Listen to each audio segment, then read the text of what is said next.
The death of the Baofeng. He put flowers on his grave. So that's the title of this video, the death of the Baofeng. I kind of knew this was a case about these Baofengs. I saw a really good video multiple times on YouTube. We're going to go back and look at that a little bit. Last night I watched it in depth and paid attention to it. And what that video was about was using the Tiny SA Ultra for looking at harmonics on these cheap radios, the second and third harmonic. And he cites the FCC regulations for the limit to that. And he goes on to explain how to test for that with the Tiny SA, which we'll look at.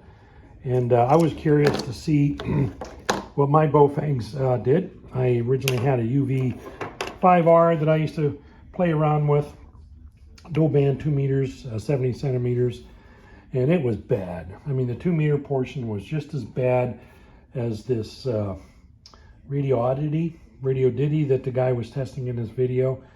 And I couldn't believe it. So I decided to destroy it. Then I said, well, I better go look at this other one. This was this big brick UV25R. And on 2 meters, it was equally as bad. Unfortunately, this was a tri-bander, and I wanted to get on 220, which is the reason why I got this. It's 220 and 440, and 2 meters was bad. And I read some posts, some comments on this guy's YouTube video, and they're like, well, if the radio is out of the SEC spec for interference on one band, is it okay to use it on the other band? Well, no, the radio itself is illegal. It's definitely illegal to use on the interfering band, 2 meter band here in the United States. And one could argue, well, if 440 is okay, and then the video is like, well, there's no real spec on 440. That's not true. The general consensus, or at least what I'm going to hear too, if the instrument is out of spec on any band that it's capable of, it's illegal. Just like the guy in the video says, it is illegal to operate that, period. So the only way out of it is to destroy it. This is all cheap shit, so it really doesn't matter. This was a little bit of a tragedy because it did have 220. It did not fare well for spurious emissions on 2 meters, so he's toast. UV5 toast. I since recently bought this one. It was some special one. Baofeng. Has some funky number. They're going to call it a Pro. It boils down to it's a UV13, I believe it is. And when I went to test it, it was so dead it wouldn't even turn on. So I put the USB-C battery charger in there for a couple hours. The light never lit and never charged. I said, well, great, how am I going to test that? Well, it does have plus and minus terminals.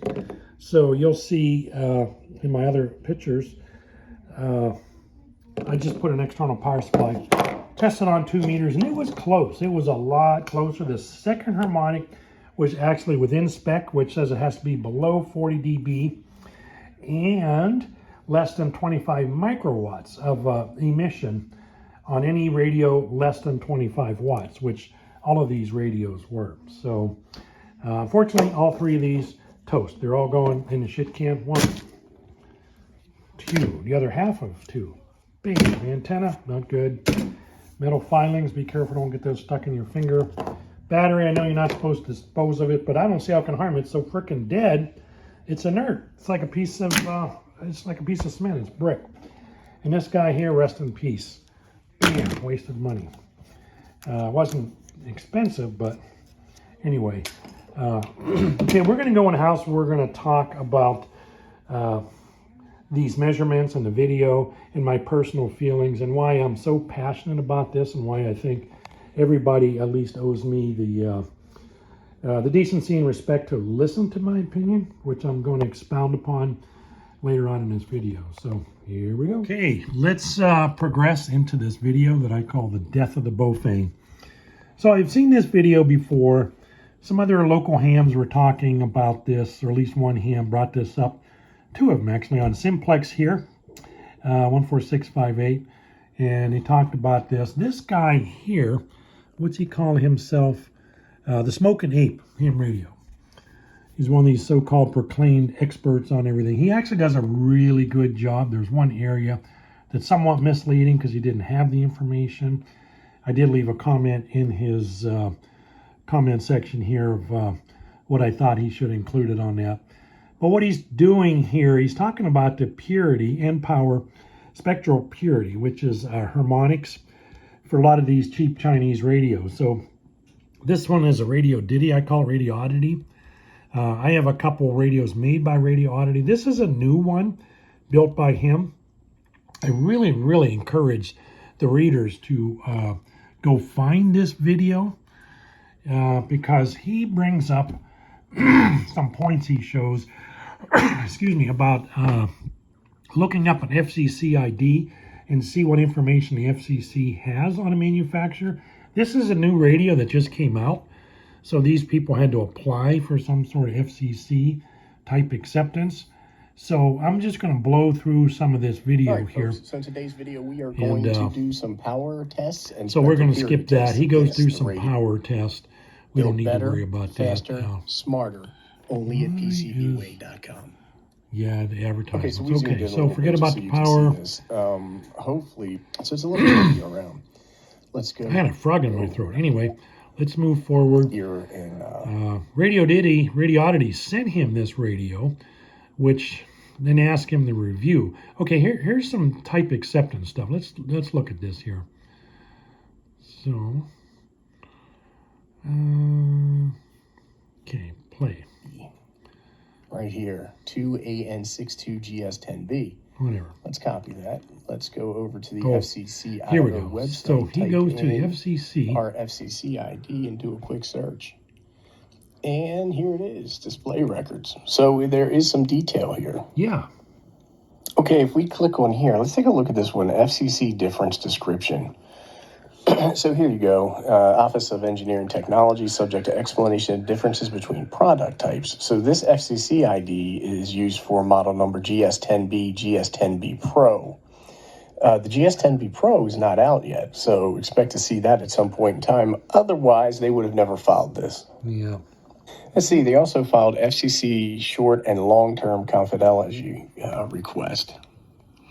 Look at To this. whom it may concern provisions of the Commission's rules, we are requesting the Commission withhold the following attachments as confidential documents from public disclosure indefinitely. Ooh. They are asking to withhold this block schematic diagram, the block diagram, operational description, and the parts list. Test And setup. they ask for that to be an indefinite something or other. Test setup. That's a shame because I like looking at those. Okay, so we are going to show the test configuration right now. So I have the radio that goes into the big-ass attenuator. This is 100 watts, 40 dB attenuator. I'm going to blow past And this. I use this directly connected to attenuation to get us there. In both configuration settings, we're going to watts or less. Okay, that is this radio, because this radio only goes up to 10 watt. Let's talk about this. This is, excuse me, he copy and pasted the actual FCC text. Part 47, I think it was. CFR 47, part 97, I think. I wish you would have actually said what it was. Word for word, I went and looked it up on the FCC site. It's gobbledygook in a way, basically saying any radio, VHF radio. See, this part is only for VHF. Doesn't go to UHF. We talk about that a little bit later. Any radio that's has a capability going over 25 watts has to have any of its spurious emissions. That's harmonics, basically, or any other weird artifacts coming out of that radio at the antenna output. Has to be below 60 dB from the mean power to fundamental for anything having 25 watts or less.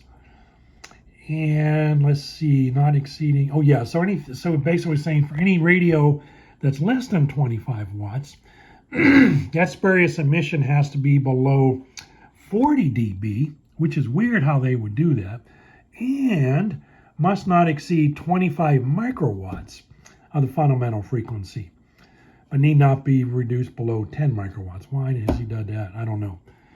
And then blah, blah, blah, exemption of old stuff. So with that in mind, if the radio is less than 25 watts, which a handheld is, its spurious emissions, all of them, second, first, third harmonic, whatever, it's got to be below 40 dB and below 25 microwatts. So let's look at this and let's go on and see what he does here. Come on, come on. That's give or take. The mean power of any spur is over here somewhere. So he's going into setting this up here. And so we're set for a level of 10 dB. He doesn't do some of the setups the way I would do it. I think his span is too big, but that's irrelevant here because what you'll see in the upper left is his fundamental frequency doesn't display totally accurate on the Tiny SA because of that. And he's using the PC software to drive this. But let's go ahead and listen to what he says. So now our fundamental frequency should settle out somewhere around 35 dBm. Oh, 30, negative 50. Once you do not, and now you can see there's vertical blue lines dividing the screen. The next thing that we are going to do is we are going to set our level. Okay. And when we do this, we come into external gain, and we have negative 50. And so what that means is that we had a pretty hardcore fail. Right? He puts a vertical line. Now that is and now you can see there's vertical blue lines dividing. What I'll do is I'm going to go back, and then I'm going to negative 16.02. Oh, here we go. He's setting a limit. External gain, and we have negative. Where he basically converted that 25 microwatts to dB, and it comes out to minus 1602 dB. So the Tiny SA, which I didn't know, I actually learned this from this video, you can put a marker line, a horizontal line with that value so you could see it on the screen, and that's what he's proceeding to do. In display, you could say mark a line, he's marking it at minus 16.02, so you can visually see that line. 50 dBm of attenuation. And so now we can see our screen starting to come together. I'm going to come over here, and I'm going to go to there. Oh, here's display. Yeah, here we go. This is the horizontal line. Let's wait for that screen to refresh. And let me go back so you can see under display, we have something called draw line. I'm going to draw line. I'm going to go negative 16.02 dBm. Now that is a threshold for this test. Okay, the next thing I'm going to do is I'm going to go back, and then I'm going to go into. One thing I wish he would have did, he showed that FCC spec. He didn't take the time to explain to the viewers how he converted minus, 25 microwatts into dB. And that's why that marker line is it's minus 1602. He just kind of arbitrarily put that in there and expected the viewers to know what he was doing. Not good on his part. To a level, and I'm going to go to attenuate. And then I'm going to change this from auto to normal. We're going to blow past all power. that. So let's go ahead and key this baby up. Okay, here we go. And see what we see. And we're going to give this a second to settle down, but I can tell you right now, that doesn't look good at all. As a matter of fact, that's a pretty hardcore fail right there. See? So 2 meters, low, no good. All right, we're going to drop that down, and then we are going to change our power level to medium. We are on medium right now, so let's go ahead and as long as it's below 25 watts. Now, our fundamental frequency should settle out somewhere around 35 dBm. Yeah. Oh, 37, so it's around 5 watts, 38.1. And when we take a look at this, again, that's a pretty hardcore fail. So we have harmonics on 2, 3, and 4 that all exceed our threshold, and they need to be 40 dB down at these power levels on these frequencies from the fundamental. That's in 70 So if you take a look at this, you can see in the data table, the delta for marker number 1 is only 35.8, 35.9. It's moving back and forth dB down from the fundamental frequency, and that would be a fail there as well. We take a look at marker number 3, it's negative 40, so that one would be 40 dB down, which is good, but it's still exceeding that blue line threshold. That's unfortunate because that would mean that this radio is not legal for use on these bands. The next thing we are going to do is, well, I don't want to, let me go ahead and add the, so what I want to do now is I'm going to add some additional attenuation for testing the high power level on 2 meters. So just give me 1 second. Okay, now 4 do hit that 40 dB down threshold, but they exceed the minimum threshold. And again, high power, not legal for use. Okay, what I need to do now is I need to reconfigure the test to test on 1.25 or the 220 band. So let me go ahead and do that now. I'll blow by that. It passes on 220. So attenuation 2. And what I'm going to do is I'm just going to go back, and we need to go to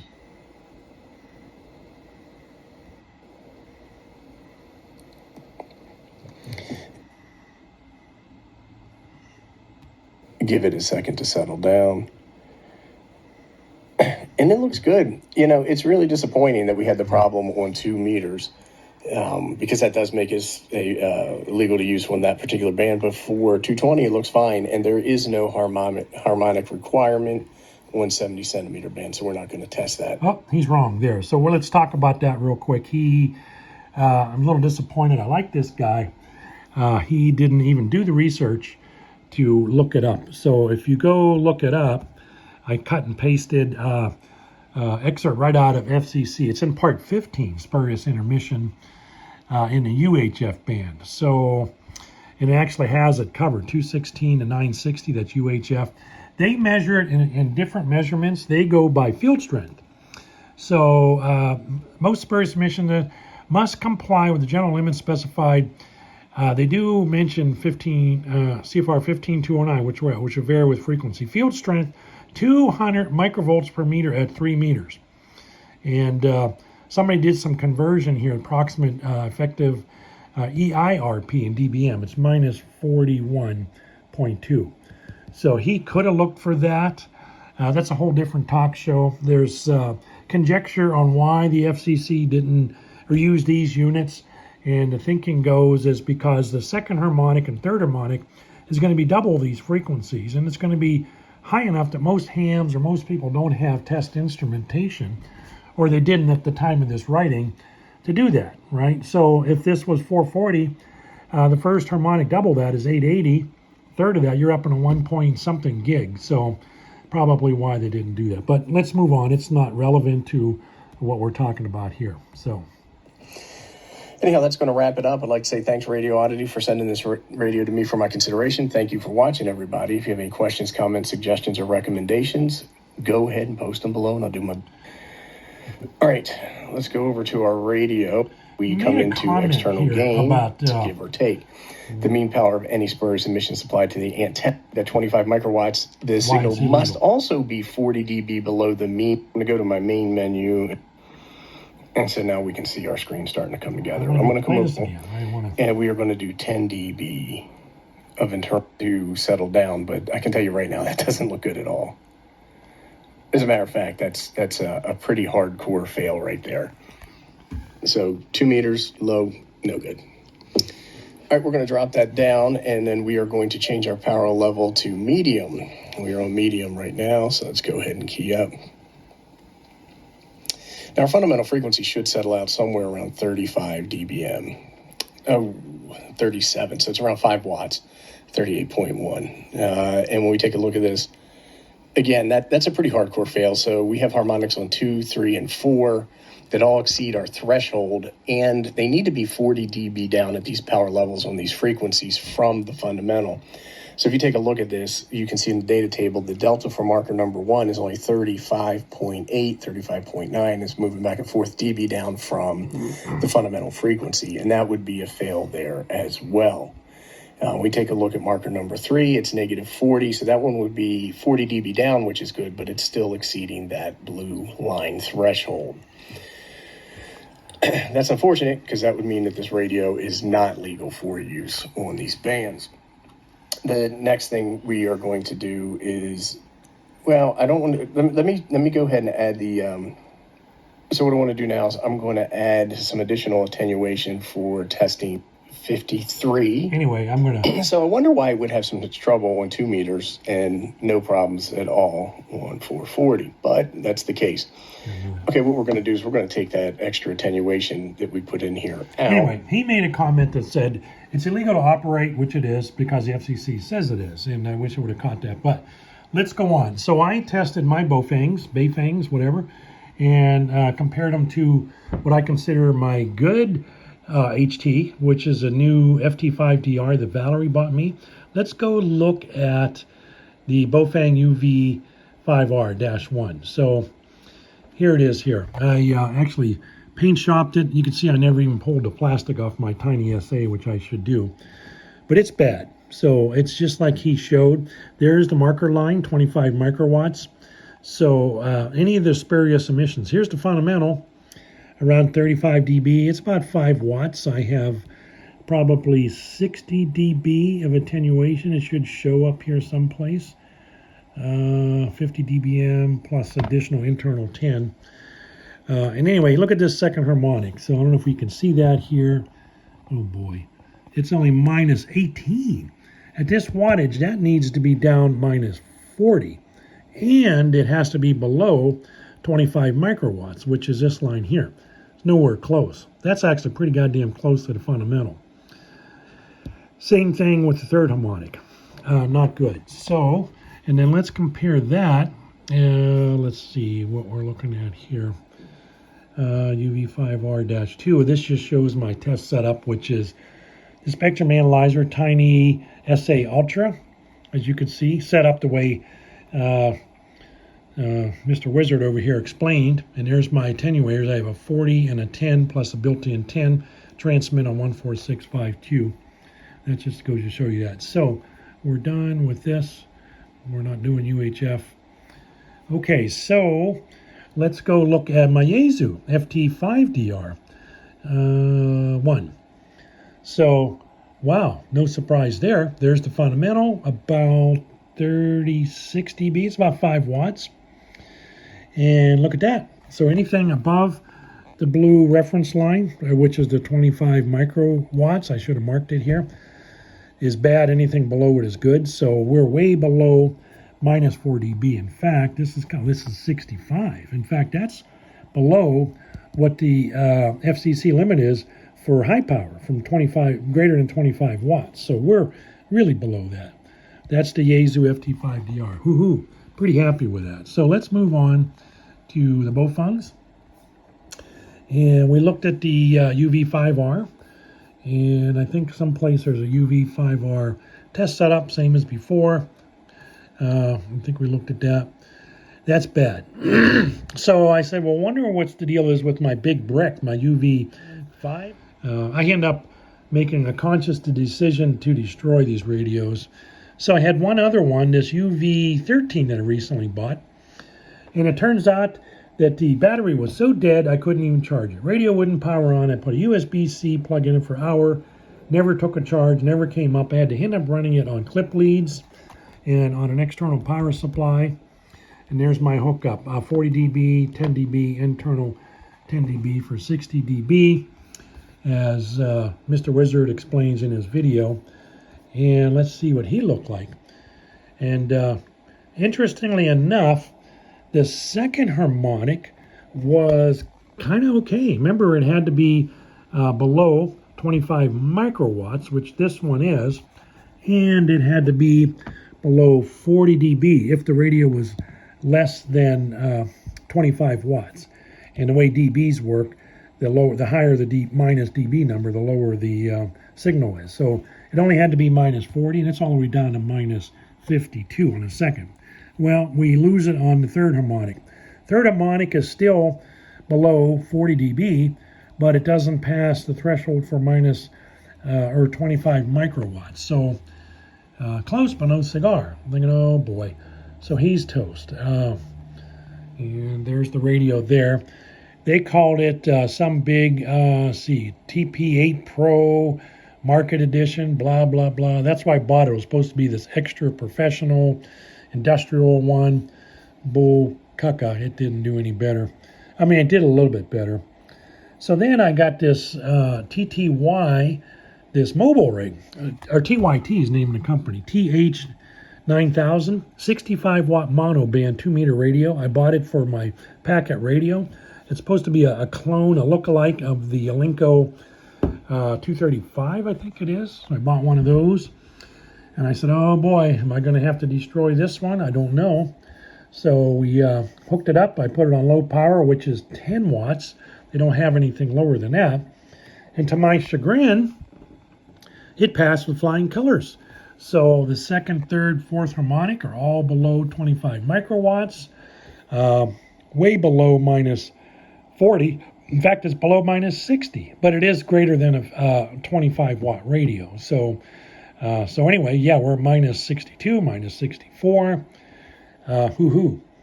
Another friend of mine, John, he commented and says, well, That's probably not too hard to achieve because this is a monoband radio, so they don't really have to put a low-pass filter.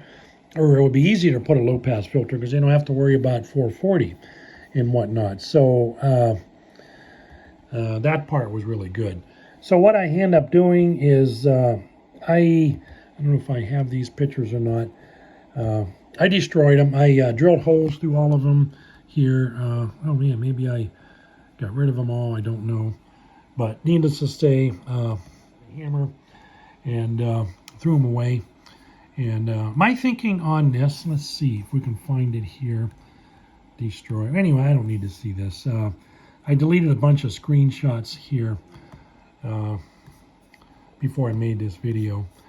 My feeling on this is what this guy said. This is really, really bad juju. I take a really hard line to this. I spent 17 years working in Verizon Wireless and tracking down spurs on 800, 900 megahertz band that are affecting the cell site towers and emergency communications. And it was a tough job. I have a really high respect and regard for our FM spectrum. And I think it's incumbent upon us as a ham, as a licensed ham, I think we're obligated to adhere to these rules. I really think that we should be doing this. Now, I talk to other hams who are like, oh, yeah, well, in the case of a natural emergency, all the laws go out the door. We want to give a Baofeng to the neighbor or to the kid across the street, natural emergency, nobody's going to care. That's all fucking bullshit. Excuse my French. You know, these guys up here, they don't know what natural disasters are. I lived in Miami. I worked hurricane shelters down there. I know what interference is. My career put me in that. If you can't respect our radio spectrum, then you need not be in ham radio. It's just that simple. You know, are we so poor that we can't buy good radios? I don't think so. And this argument about, well, you know, in case Armageddon comes, I want a radio for my wife and kids, that's all BS too.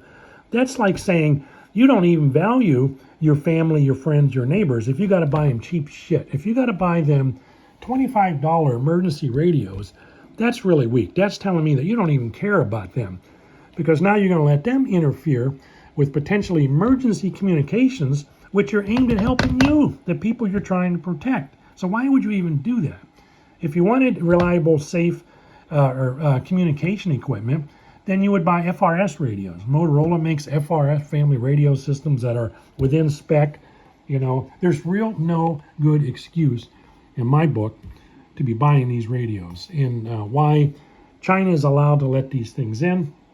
Apparently they're gaming the FCC, as you saw the guy talk about, getting the FCC to sign disclosures and hide stuff, and we don't know what they did this testing. You know, as far as we know, there's a lot of ham people who talk about conspiracy theories. That's the funny thing, you know, China this and China that, and World Trade Center never really happened. How do you know that this isn't China's way of doing some conspiracy? We're going to flood the U.S. radio the U.S. market with radios that interfere right in the emergency communication band, so that when the big one comes, they'll all get on the radios because they handed out all these Baofengs to the neighbors and kids across the street and blah, blah, blah, blah. And now all the emergency communication is jugged up. You got spurs all over the place. Cell phones affected, 911, which is near and dear to my heart. I spent 18 years working at a 911 company. Bottom line is, I know I sound passionate. You know, some may listen to this if you've gone this far and think I'm irrational. No. As a ham, as an extra ham, it is incumbent upon us to educate the masses and respect our spectrum. That's all we have to do. We have to respect our spectrum. There's no good reason to operate illegally, and that's exactly what you're doing. Operating this radio in 2 meters is illegal. Why do we need it? You know, is it really a money thing? Can you not afford a Yaesu, Icom, Kenwood?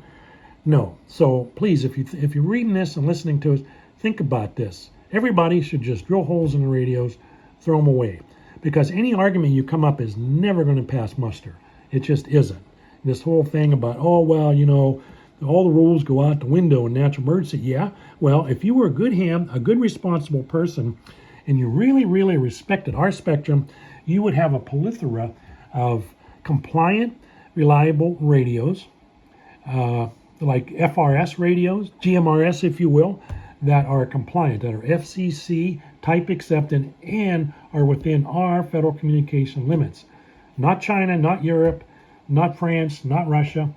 This is our life and safety. Why would you not want to do that? People think, oh, FCC. Do you think FCC just decided to screw us and make these rules for nothing? I mean, the FCC spent years and years and years coming about this stuff. I'm pretty fond of them because I had to work with them in my Verizon days and whatnot. I mean, think about that. So you're trying to say that you know more than the FCC. Poo-poo the FCC. We don't care about microwave. We don't care about 800 megahertz. We're going to transmit cheap Chinese shit that doesn't even meet our FCC national rules here because we want a cheap radio. I don't buy it. So I get pretty angry about this. I'm going to stop at this point. And that's all I have. If you made it this far, thank you for watching. The rules real quick for Here we go, the rules commissions. again. And the reason I do this is because a lot of people don't understand these rules, or they misinterpret these rules, or they apply them incorrectly when they do their measurements. You will be surprised at how often people reach out to me showing me pictures of their tiny SA asking if their radio is clean. So it says the mean power of any spurious emission from a station transmitter or external power amplifier transmitting on a frequency between 3 and 225 megahertz 30. must be 60 dB below the mean power of the fundamental. Well, this radio does transmit on the... Not 3. I should correct that in the comments. That's significant because 3 would cover all of HF band. HF has a whole different set of limits and such. So this is strictly VHF. But anyway... those frequencies. For a transmitter having a mean power of 25 watts or less, that is this radio, because this radio only goes up to 10 watts, give or take. The mean power of any spurious emission supplied to the antenna transmission line, that means we measure at the output of the radio, must not exceed 25 microwatts. So at the bottom, you can see down here, I did a little math and I converted 25 microwatts to negative 16.02 dBm. Now, a lot of people say to me, hey, that's pretty low, so even if it exceeds that, it really should be okay. Well, it's not okay because the rules say it's not. That's problem number one. That's right. Problem number two, an S9 signal, which is pretty daggone strong. A lot of people say to me, hey, that's pretty low, so even if it exceeds that, it really should be okay. Well, it's not okay because the rules say it's not. That's problem number one. Problem number two, an S9 signal, which is pretty daggone strong on VHF and UHF, is actually negative 93 dBm. All right, it says that once you do not exceed that 25 microwatts, the signal must also be 40 dB. See, I wish he would have explained what he meant by that minus or S9. So yeah, this would way block out an S9 signal. But the point I wanted to capture is what he said. It's not okay because it says it's not. FCC says it's not okay. So that's my point. And then I still chaps my hide when I talk to these hams and like, well, a natural disaster, who cares about the rules? My life and family are more important. That's all horse pucky. That's that CB mentality. I hear that from people who are in the hams who are CB people, and that's the problem. Is if you really respected the FM or the frequency spectrum, whether you're an unlicensed CB person, a ham radio person, a satellite person, a cell phone company person, a microwave person, or anyone who's worked in this industry, you would treat all the spectrum as precious and you would treat it the same. The problem is these people who say that, oh yeah, well, life or death, I'm going to use Baofeng and FRS, GMR, horse pucky. These are CB mentality people. They don't pay attention to the FCC rules for CB, chicken benders, so it makes perfect sense that they're going to arbitrarily interpret the FCC rules for their license spectrum of ham radio. These people are running linears on 11 meters, illegal setups, illegal frequencies, illegal radios, foul language, mainly the amplifiers. These chicken benders, it's that chicken bender mentality that once they get into ham radio, now they're diluting all this. They're basically, in my view, and in conjunction with this Chinese debacle that they're playing with, peddling all this junk into our country, is it proliferating. You take CB mentality, oh, it's okay to break rules on 11 meters, and it automatically extends it to ham radio and say, oh yeah, well, you know, it doesn't matter, blah, blah, blah, blah. You know, that's the bad part. And that's kind of why I take a dim view as I get older about CB radio. I played CB radio when I was younger, in my 20s, I think, in the 80s. And I respected it back then too. I never ran amplifiers. I never did the file language. I made sure my station was clean of what I knew at the time. And more importantly, once I got my education and I got in industry and I started working in the field, I respected the frequency spectrum even more. And it became more important to learn about this stuff, more important to pay rules to chicken bander stuff and to FCC stuff for ham radio. That's why this kind of stuff, and when I hear these comments about how it's okay to just blow this off with these Baofengs on 2 meters, I just frown even more on CBers. So that is just the end of my rant. You guys can take with what you want, but it is food for thought. You know, you should be thinking about it.